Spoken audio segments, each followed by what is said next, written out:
تمہیں دین کی کیسے قدر ہو؟ تمہارا واسطہ نہیں پڑا، تمہارا اس سے خرچ کچھ نہیں ہوا۔ سلطان عالمگیر سب کہہ دو رحمت اللہ علیہ، بادشاہ وقت ہے، حکمراں ہے دلی کا، در خیبر سے لے کر چاٹاگاؤں کی پہاڑیوں تک سلطان عالمگیر کی بادشاہت ہے، مگر دیندار اتنا ہے، توجہ کرنا، بادشاہ عالمگیر کو مدنی کریم صلی اللہ علیہ وسلم کی 5000 حدیثیں زبانی یاد تھی۔ بادشاہ کو 5000 حدیث شریف زبانی یاد تھی، اور آج کل کی ہائی تعلیم کے بارے میں تمہیں بتاؤں، کتنے سالوں کی بات ہے، عام خاص باغ میں جلسہ ملتان میں ایک وزیر آیا، تقریر کرنے سے پہلے کہنے لگا پڑھو درود شریف لا الہ الا اللہ محمد الرسول اللہ۔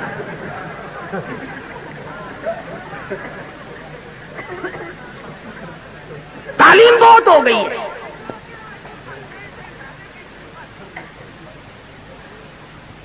عالمگیر بادشاہ نے 40 علماء بٹھا رکھے تھے جو فتویٰ لکھتے تھے، رات کو فتوے سنا کرتا تھا اور اشکال پیدا کرتا تھا۔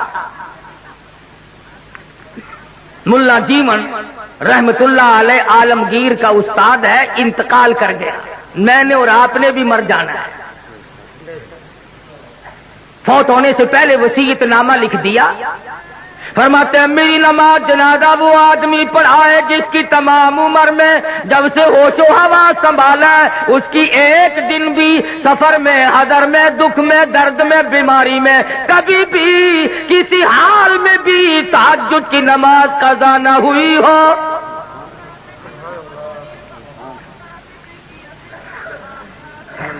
دلی کی جامع مسجد کے سامنے جنازہ رکھا ہے، سارا دن بیت گیا، علماء موجود ہیں، محدثین موجود ہیں، مفتی موجود تھے، قاری موجود تھے، قاضی موجود تھے، مگر کوئی جنازہ پڑھانے کی جرت نہیں کرتا۔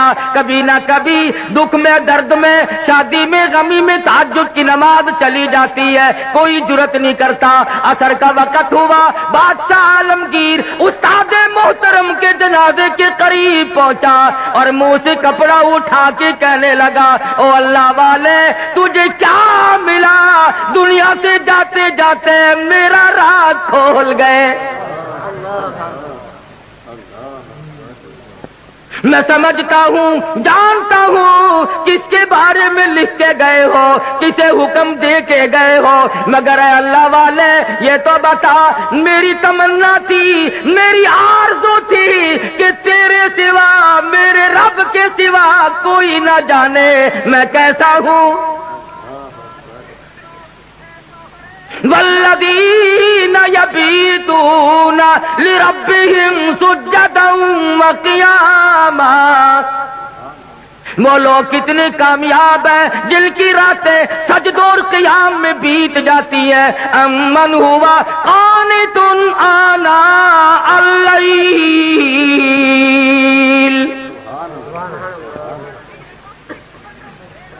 عالمگیر بادشاہ کھڑا ہو کے رو رہا ہے اور کہنے لگا اللہ والے تجھے کیا ملا؟ دنیا میں میرا راز کھول دیا، اب میں بڑا مشکل میں ہوں، اگر میں اپنا راز بچاتا ہوں تیرا جنازہ پڑھانے والا کوئی نہیں،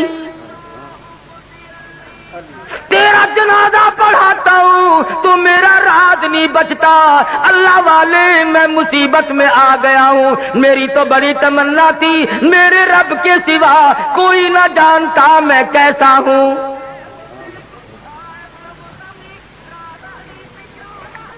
اب میں اور کیا کر سکتا ہوں، میرا اللہ مالک ہے۔ کھڑے ہو کر کے فرمانے لگے او لوگوں صف درست کرو، میں فقیر جنازہ پڑھاؤں گا۔ کبھی بادشاہ ایسے ہوا کرتے تھے، آج لوگوں چودھریوں کی اولاد قرآن نہیں پڑھتی، آڑتیوں کی اولاد قرآن نہیں پڑھتی، شیخوں کی اولاد قرآن نہیں پڑھتی، ملکوں کی اولاد قرآن نہیں پڑھتی، خانوں کی اولاد قرآن نہیں پڑھتی، تھانے دار کی اولاد قرآن نہیں پڑھتی، اے سی کی اولاد قرآن نہیں پڑھتی، تحصیلدار کی اولاد قرآن نہیں پڑھتی، اس لیے کہ اس کو کوئی مقدس کتاب نہیں مانتا۔ ساری عمر میں چودھری نے کبھی بنگلے میں، کوٹھی میں، مکان میں، دکان میں قرآن کو داخل نہیں ہونے دیا۔ ہر چیز مکان میں آئے گی، دنیا دار آئیں گے، چھوٹے بڑے، امیر و غریب، بنگلے میں، ڈیرے میں آئیں گے جائیں گے، مگر اللہ کے قرآن کے لیے داخلہ بند ہے۔ جب تک چودھری مرے گا نہیں قرآن کا داخلہ بند، جب تک شیخ مرے گا نہیں قرآن کریم کا داخلہ بند، جب تک ملک اور خان مرے گا نہیں اس وقت تک قرآن کریم کا داخلہ بند۔ جب مر جائے فوراً داخلہ کھلتا ہے۔ اس مسجد کے مولوی کو بھی بلا کے لاؤ، اس مسجد کے مولوی کو بھی بلا کے لاؤ، ادھر کے طالب علم بھی بلاؤ، ادھر کے طالب علم بھی بلاؤ، چاروں طرف بیٹھے ہیں، قرآن مجید کی تلاوت ہو رہی ہے، مرنے والے کا بیٹا بیچ میں کھڑا ہوتا ہے اور کہتا ہے مولانا او قاری صاحب آج تو اتنا قرآن پڑھو، آج تو اتنا قرآن پڑھو، آج تو اتنا قرآن پڑھو، میرے ابا مرحوم کو بہشت میں ٹھوک کے جانا۔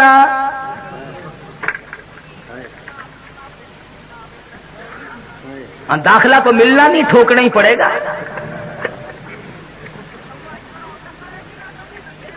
آج قرآن یاد آیا، اس کا مطلب تو یہ ہوا کہ یہ قرآن مردوں کے لیے اترا ہے۔ موٹر کار زندوں کے لیے، ہوائی جہاز زندوں کے لیے، ریل گاڑی، ہوائی تمام سواریاں، تمام سبزی ترکاری، پھل فروٹ، عورت مرد کے لیے، مرد عورت کے لیے زندہ چاہیے۔ اور لوگوں انصاف کرو، ہر چیز زندوں کے لیے، خدا کا قرآن مردوں کے لیے۔